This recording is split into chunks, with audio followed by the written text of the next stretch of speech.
नमस्कार, मैं अभिनय आप सबका अभिनय में इस पे स्वागत करता हूँ। जिंदगी में जब भी बदलाव होते हैं, जब भी चेंजेज आते हैं, तो वो अपॉर्चुनिटी लेकर आते हैं और हमें इसी अवसर का लाभ उठाना है और जिंदगी में सरकारी नौकरी अपने नाम करनी है, अपनी जिंदगी को सुलभ बनाना है। कैसे हैं आप सब? उम्मीद करता हूँ कि अच्छे होंगे। मैं अभिनय आप सबका फिर से वेलकम करता हूँ। जैसा कि आपको पता है कि एसएससी ने नोटिफिकेशन निकाल के कुछ बड़े बदलाव किए हैं। वहां आपकी एक छोटी सी शिकायत ये हो सकती है कि उन्होंने बदलाव करने में थोड़ी देर कर दी या थोड़ा देर से बताया, उनको 6 महीने पहले बता देना चाहिए था। तो अगर हम इसे इसमें भी पॉजिटिविटी देखें तो हम ये कह सकते हैं कि उन्होंने ये कहाँ कहा है कि प्री से उनको कोई लेना देना नहीं। उन्होंने कहा है कि आप टेंशन मत लो, आप प्री में पास होके आ जाओ, हम मेंस से आपकी मेरिट बनाएंगे और आपको सरकारी नौकरी देंगे। और मेंस में उन्होंने कहा नहीं है लेकिन दिख रहा है कि 6 से 7 महीने लगेंगे। तो जो आपकी ये शिकायत है कि आपको 6-7 महीने पहले पता लग जाना चाहिए था, तो वो 6-7 महीने अभी हैं नौकरी की लड़ाई में। लेकिन हमें ये नहीं समझना कि प्री क्वालिफाई हुआ है, आसान नहीं हुआ। प्री क्वालिफाई तो यूपीएससी में भी होता है, क्या कभी आसान हुआ है? नहीं हुआ। आप जानते होंगे जितनी भी आईएएस के टॉपर हैं, टीना डाबी से लेकर के सुरुचि शर्मा, जो कि जिनको आप कहते हो कि इंडिया आज बेस्ट ब्रेन है, वो लोग भी जीएस के अंदर प्री में 100 में 95 और 100 नंबर लेके आ पाते हैं। 50% जिनको हम बेस्ट ब्रेन कहते हैं, जिनको सब कुछ आता है। क्योंकि जनरल स्टडी जीएस एक ऐसा विषय है जहां आप 100% स्कोर नहीं कर सकते। वहां ऐसा नहीं है कि your score is directly proportional to your hard work, ऐसा नहीं है। हो सकता है कम पढ़ के भी अच्छा कर दें, वो चीजें आ जाएं जो आपने पढ़ी थी। हो सकता है आप बहुत पढ़ें और फिर भी उसमें से ना फंसे। यानी जीएस पे हम ये डिपेंड नहीं हो सकते कि हम पूरा पूरा पेपर कर पाएंगे। तो पूरा हम कहां कर सकते हैं, उन सब पे अभी हम चर्चा करेंगे और बात करेंगे। आप सबका स्वागत है, वेलकम है। मैंने जैसा अभी कहा कि आगे जीवन में वही खड़ा है जो वक्त के साथ बढ़ा है, वरना तो नोकिया जैसी कंपनियां भी खत्म हो गई, जो ये नहीं समझ पाई कि वक्त की डिमांड क्या है। जो वक्त की डिमांड को नहीं समझ पाई वो खत्म हो गई। जीवन में कुछ भी पाना एक रिलेशनशिप जैसा है, सफलता के साथ भी एक रिश्ता है। और उस रिश्ते में अगर फोकस डायरेक्ट फायदे पे किया जाए तो फायदा मिलना बहुत मुश्किल है। जबकि हर एक रिलेशनशिप में प्रॉफिट आपको होगा, बट आप ये शो नहीं कर सकते कि you are focusing on only profit. आप सिर्फ प्रॉफिट के पीछे भाग रहे हैं।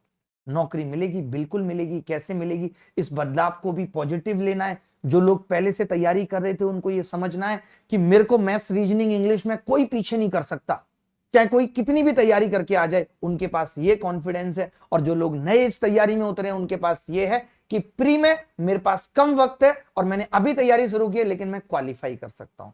लेकिन एक बात यहां बहुत ध्यान से समझनी होगी, और वो ये है कि इस बार जो प्री होगा, तो आप देख रहे होंगे जो लोग 3-4 महीने से तैयारी कर रहे हैं, लगातार मॉक टेस्ट दे रहे हैं, उनका टारगेट पहले से ही 200 मार्क्स था। तो लड़ाई उनके साथ है, थोड़ी सी मुश्किल है। लेकिन जो वैकेंसी बढ़ी है उससे कट ऑफ पे थोड़ा फर्क भी पड़ेगा। लेकिन फिर भी आप तैयारी यही मान के करें कि जो लास्ट ईयर कट ऑफ गई है या लास्ट कुछ सालों में कट ऑफ गई है 125 और 30 के आसपास, उतनी कट ऑफ हमें क्लियर करनी है। हमें सेफ जोन में रहना है, क्योंकि इस बार नौकरी लेना सबसे आसान है। इससे ज्यादा आसान कभी नहीं होगा। जब भी कोई चेंज होते हैं, पहली बार में चीजें आसान पूछी जाती हैं। आप हमारे टाइम पे देख लीजिए, ऑडिट ऑफिसर की जॉब आई, आसानी से मिल गई। उस टाइम इन्होंने कोई रूल रेगुलेशन नहीं बनाया था कि कट ऑफ अलग जाएगी। बाद में कट ऑफ अलग जाने लगी, डबल लेना भी मुश्किल हो गया, लेकिन उस टाइम नहीं था। तो मैं बस यही कहना चाह रहा हूं कि इस पॉजिटिव चेंजेस को पॉजिटिवली लें। अपना समय इस बात में ना खराब करें कि किसी चीज का वेटेज कम हो गया, ज्यादा हो गया। वेटेज से फर्क नहीं है, फर्क सिलेबस से पड़ता है। अभी भी मैथ्स के 30 क्वेश्चन आने हैं, रीजनिंग के 30 क्वेश्चन आने हैं, तो सिलेबस अभी भी उतना ही है, बल्कि बढ़ा दिया है। पहले आप खुद सोचिए कि पहले पेपर में हमें 100 सवाल करने होते थे, मेंस में 100 क्वेश्चन करने होते थे और 120 मिनट मिलती थी। बोलो मिलती थी या नहीं मिलती थी? और कोई प्रेशर नहीं है, सीधे मैथ्स करनी है, मैथ्स में ही अपने आप को डुबा लेते थे और कर पाते थे। अब ऐसा भी नहीं है, अब बीच में रीजनिंग भी आएगी। अब अगर हम बात करें, यानी पहले एक क्वेश्चन में 1.2 मिनट मिलती थी, 1.2 मिनट। अब लोग ये भी कह रहे हैं कि भाई अब ये जो दे रहे हैं 30 क्वेश्चन में 30 मिनट है मैथ्स में, इसका मतलब तो अब और ज्यादा चैलेंजिंग है। अब एक क्वेश्चन के लिए सिर्फ 1 मिनट मिल रही है, ऊपर से अब एक क्वेश्चन 3 नंबर का हो गया है। और 3 नंबर का कोई लल्लू क्वेश्चन तो नहीं पूछा जाएगा अगर देखा जाए तो। आपको क्या लगता है? पहले एसएससी प्री आसान बना दिया, कोई बात नहीं, मेंस में कवर कर दिया। तो वो छटनी कर दिया करती थी कि जिनका प्री आसान, मेंस मुश्किल आ गया, बिलेंस हो गया। अब एसएससी के पास सिर्फ 390 नंबर है और उसको 390 नंबर से ही बच्चे की काबिलियता को नापना है। तो वो ऐसा तो नहीं करेगी कि वो बहुत लल्लू सवाल पूछ के और ये कर दे कि सबके 90% नंबर है, तब तो वो 20,000 वैकेंसी भर ही नहीं पाएगी, क्योंकि बच्चा ऑलरेडी भरा बैठा है सरकारी नौकरी के लिए, वो तो हर चीज रट के बैठा है, उसको इतना कॉन्फिडेंस है। तो ये चीज एसएससी को भी समझ आ रही है कि अब अगर वो 30 क्वेश्चन पूछ रही है या उसने कम क्वेश्चन कर दिए, सिर्फ 130 क्वेश्चन से वो आपकी औकात जज करना चाह रही है, तो वो क्वेश्चन थोड़े ठीक पूछेगी, इतने आसान नहीं पूछेगी कि आप सीधे बोर्ड मार्क्स लगाएं और उत्तर आ जाए। इसीलिए आपने देखा होगा मेंस के सिलेबस में इन्होंने अर्थमेटिक को सिर्फ एक पैराग्राफ में बांध दिया, फंडामेंटल अर्थमेटिक, और इन्होंने कितने सेक्शन बना दिए, 1 2 3 4 5 6 7 सेक्शन बना दिए, और इन 7 सेक्शन से इन्होंने कह दिया कि हम 30 सवाल पूछेंगे, 30 सवाल पूछेंगे। और ये यूपीएससी भी नहीं है जो 5 सवाल देके कहते हैं निम्नलिखित में से किन्हीं 3 का उत्तर बताओ, ऐसा नहीं है, 30 पूछेंगे, 30 का उत्तर बताना है। लड़ाई इसी बात की है कि कौन ये 30 के 30 सही कर सकता है, रीजनिंग के भी और मैथ्स के भी। अब मुद्दा यहाँ पे ये भी है कि इन्होंने जो कॉम्बिनेशन बनाया सेक्शन का वो भी मुश्किल बना दिया, क्योंकि दोनों में ही वक्त की लड़ाई है। या मैथ्स में भी 30 क्वेश्चन 1 मिनट में एक। आप सोचिए कि जिसकी बहुत बेहतर तैयारी होगी, जो जी जान लगा देगा, मुझे लगता है कि वही इसमें 100% स्कोर करके आ पाएगा, वरना किसी के भी बस की बात नहीं है 1 मिनट में एक क्वेश्चन करना। आप सोचो जिस वक्त एक क्वेश्चन के लिए 1.2 मिनट लगती थी, तो भी लोग आसान पेपर में भी 1-2 क्वेश्चन गलत करके आ जाते थे। यानी अब कितना मुश्किल है यहां हमारे लिए, कितना चैलेंजिंग है 30 में 30 सवाल करना। यानी हमें ये मालूम है कि 1-2 तो गलत होंगे ही, यानी हम एक भी चीज को छोड़ के नहीं जा सकते। आप देखो नंबर सिस्टम इन्होंने अलग कर दिया, फंडामेंटल अर्थमेटिक पूरा एक कर दिया। यानी अब या तो सवाल टाइम एंड वर्क से पूछेंगे या मिक्सचर से या टाइम एंड डिस्टेंस से। ऐसा नहीं होगा कि हर टॉपिक का सवाल आएगा, लेकिन पढ़ना हर टॉपिक है, सिलेबस हटाया नहीं है। लड़ाई अभी भी उतनी शिद्दत की है, अभी भी उतनी मेहनत करनी है। अब लेकिन ये कह सकते हैं कि अर्थमेटिक का अगर एक ही सेक्शन है और बाकी 6 सेक्शन एडवांस के, तो एडवांस पे हमें ज्यादा फोकस करना होगा। हम भी अभी यूट्यूब क्लासेस में भी यही चेंज कर रहे हैं कि हमने अलजेब्रा शुरू कर दिया, अब हम एडवांस पे ज्यादा फोकस करेंगे, क्योंकि प्री में अब गणित में 50 में 50 लाने का उद्देश्य नहीं है हमारा। प्री में अगर 50 में 48 भी आते हैं तो चलेगा, लेकिन मेन फोकस हमारा मेंस में, जिसकी तैयारी अभी हमें प्री से ही करके चलनी पड़ेगी। हम हर एक चीज चाहते हैं कि आपके मेंस तक पूरा ये सिलेबस कंप्लीट करा पाए। एसएससी को भी ये पता था कि अभिनय शर्मा ने A to Z क्वांट 2.0 शुरू किया है और वो प्री तक सिलेबस नहीं खत्म कर पाएंगे, तो उन्होंने प्री को ही क्वालिफाई कर दिया। उन्होंने कहा कोई बात नहीं, प्री क्वालिफाई कर दो, आप मेंस तक तो कर पाओगे ना। हमने कहा कर पाएंगे, बच्चों ने भी कहा कर पाएंगे मेंस तक। तो अब मेंस में ही सब कुछ खेल बचा है। और क्या क्या चीजें हैं मैं जल्दी से आपको बदलाव जो छोटे छोटे हैं वो बता देता हूं कि प्री पहले की तरह ही है और अभी भी प्री की लड़ाई उतनी है।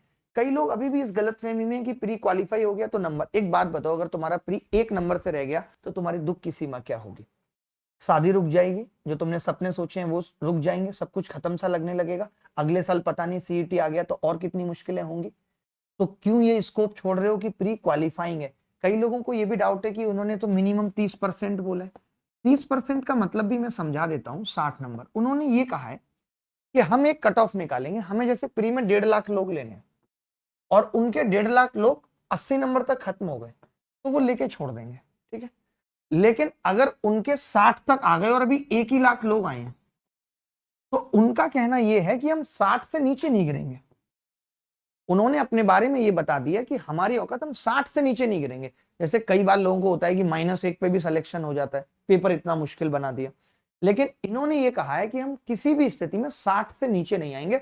अगर 60 तक केवल 1 लाख बच्चे हैं तो हम 1 लाख बच्चे लेके ही छोड़ देंगे, वैकेंसी को अगले साल के लिए ट्रांसफर कर देंगे, बट हम 60 से नीचे नहीं जाएंगे। तो आपकी ये जिम्मेदारी भी बनती है कि वैकेंसी अगले साल ना ट्रांसफर हो, इसी साल बात बने।